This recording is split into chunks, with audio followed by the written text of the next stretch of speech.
প্রকৃতি আমাদের সব কিছুই শিখিয়ে দেয়। এই ফুলগুলো আমার বার্থডের সময় আমার ফ্রেন্ড আমাকে দিয়েছিল। ফুলগুলো যখন হাতে নিয়েছিলাম তখন দেখতে কতই না সুন্দর ছিল, ফুল থেকে সুঘ্রাণ বের হচ্ছিল। কিন্তু আস্তে আস্তে সময়ের সাথে সাথে ফুলের সুঘ্রাণটাও চলে গেছে, ফুলগুলো দেখতেও মলিন হয়ে গেছে, ফুলগুলো শুকিয়েও গেছে। তাই এটা আমার ফেলে দেওয়া ছাড়া আর কোনো উপায় নেই। শুকনো ফুলগুলো এখন ফেলে দিছি, কিন্তু ওই যে যখন ফুলটা হাতে আসছিল সুন্দর একটা সময় উপভোগ করছিলাম, ওই সময়টা আমি আমার কাছে ধরে রাখছি, যা সারা জীবনে কখনোই ভোলা যাবে না।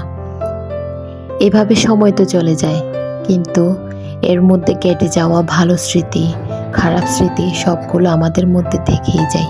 এগুলোকে সাথে নিয়ে আমাদের জীবন কাটিয়ে দিতে হয়। Hello everyone, good morning and welcome back to my channel. আমি স্মরণিকা চট্টগ্রাম থেকে বলছি। দেশ এবং দেশের বাহিরে যে যেখান থেকে বসে আমার ভিডিওটি দেখতেছেন, সকলের সুস্থতা এবং দীর্ঘায়ু কামনা করছি। যে যেখান থেকে আমার সাথে আছেন, আশা করি সকলে ভালো এবং সুস্থ আছেন। রুটিগুলো কাল রাতে আমি বানিয়ে এভাবে রেখে দিয়েছিলাম। আমি দেখতেছিলাম এগুলো ঠিক আছে কিনা। অন্য সময় এখানে সাদা পেপারগুলো দিয়ে রাখি, এখন ওই পেপারগুলো দিয়ে নাই। চিন্তা করছিলাম যেহেতু একটু ঠান্ডা ঠান্ডা পড়তেছে, হয়তো লেগে নাও যেতে পারে, একটু আটার পরিমাণটা বেশি করে দিয়ে ওভাবে রাখছিলাম। তোলার সময় মনে মনে ভাবতেছিলাম যদি লেগে যায় আবার বানাতে হবে। রুটি বানাতে আমার খুবই কষ্ট লাগে, এখন তো তাও অনেকটা পারি, আগে টোটালি পারতাম না। যখন আমি গাজীপুরে থাকতাম তখন আমার পাশের রুমের এক ভাবি এসে আমাকে হেল্প করতো। এই যে গাজীপুরের কথা বলতেছি, এই গাজীপুর যেমন আমাকে অনেক কিছু দিয়েছে, তেমনি আমার জীবনের সবচেয়ে মূল্যবান জিনিসটিও কেড়ে নিয়েছে। আমি বইগুলো ঠিক করে রাখছিলাম, বাচ্চারা এলোমেলো করে ফেলছে। এগুলো আমার হাজব্যান্ডের বই। আমার পুরো বাসা জুড়ে আমার হাজব্যান্ডের হাজার হাজার স্মৃতি আছে। এখন ইমোশনাল না হয়ে পরে কোনো এক সময় শেয়ার করব। আমি এখন ইমোশনাল হতে চাই না, আমার ইমোশন হলে চলবে না। আমার বাচ্চাদের জন্য আমার অনেক অনেক স্ট্রং হতে হবে, অনেক। আমার ভয়েসটা দিতে আজকে সত্যি অনেক কষ্ট হচ্ছিল, কি বলবো আসলে। আপনাদের কাছে ক্ষমা চেয়ে নিচ্ছি। সকালবেলায় যে টুকিটাকি কাজ শেষ করে ছেলেকে স্কুলে পাঠানি আজকে, আর ওকে যেহেতু সামনে পরীক্ষা বাসায় রেখে দিয়েছি। সকালে সবার নাস্তা করা কমপ্লিট, ছেলেকে আগে খেতে দিয়েছিলাম পড়তে বসার জন্য। ও পড়তেও বসছে, এর সাথে দুষ্টামিও করতেছে। এই পড়তে বসে এই উঠে যায়, আর আমার মেয়ে তো আছে, ওকে সব সময় ডিস্টার্ব করবে। এখন ছেলে মেয়ে দুজনেই বড় হচ্ছে, মানে ভাই বোন পিটাপিটি লেগেই তাকে সবসময় ঝগড়াঝাটি কান্নাকাটি, এই আর কি।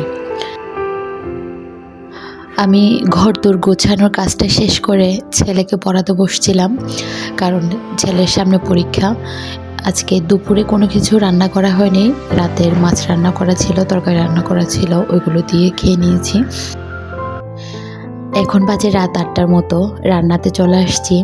আজকে একটু পরে আমার ভাসুরের মেয়ে বাসায় আসবে। আপনাদের সাথে শেয়ার করছিলাম আমি, আমাদের সামনে একটা ফ্যামিলি প্রোগ্রাম আছে। ফ্যামিলি প্রোগ্রামটা হচ্ছে এই যে আমার ভাসুরের মেয়ে আসবে, ওর সামনে বিয়ে, ওর বিয়ে উপলক্ষেই এত কেনাকাটা। আমার শ্বশুরবাড়ির লোকদের মধ্যে ও আমার অনেক কাছের, কারণ হচ্ছে ও আর আমি প্রায় সেম এজেরই। আমার বিয়ের পর থেকে অনেকটা সময় ওর সাথে কাটাইছি, আমরা দুজনে প্রায় একসাথেই থাকতাম। ও চলে গেলে এখন অনেকটাই মিস করব। যদিও বা ও চট্টগ্রাম থাকবে, আমিও চট্টগ্রামেই থাকবো। তারপর বিয়ের পরে নিজ সংসার নিয়ে সবাই ব্যস্ত হয়ে পড়ে। ওকে যদি বলি মিমি তোমার তো বিয়ে হয়ে যাবে, তুমি এখন চেঞ্জ হয়ে যাবে, এটা বললে ও আমাকে বলে না ছোট মা, এরকমটা হবে না কখনোই, আমি চেঞ্জ হব না। ও তো এখনও বুঝতেছে না, সংসারের মায়াজালে পড়লে সবাই অটোমেটিক চেঞ্জ হয়ে যায়। যারা এতক্ষণ আমার সাথে আছেন ভিডিও দেখতে দেখতে, যদি ভিডিওর কোনো অংশ ভালো লেগে যায় তাহলে প্লিজ আমার চ্যানেলটি সাবস্ক্রাইব করে দিবেন আর যদি সাবস্ক্রাইব করেন তাহলে পাশে থাকা বেল আইকনটা অন করে যাবেন। তাহলে আমি ভিডিও দেওয়ার সাথে সাথে আপনার কাছে নোটিফিকেশন চলে যাবে আর আপনি আপনার সময় আর সুযোগ দুটো বুঝে ভিডিও দেখে নিতে পারবেন। আর যারা অলরেডি সাবস্ক্রাইব করে আমার পাশে আছেন তাদেরকে অসংখ্য ধন্যবাদ।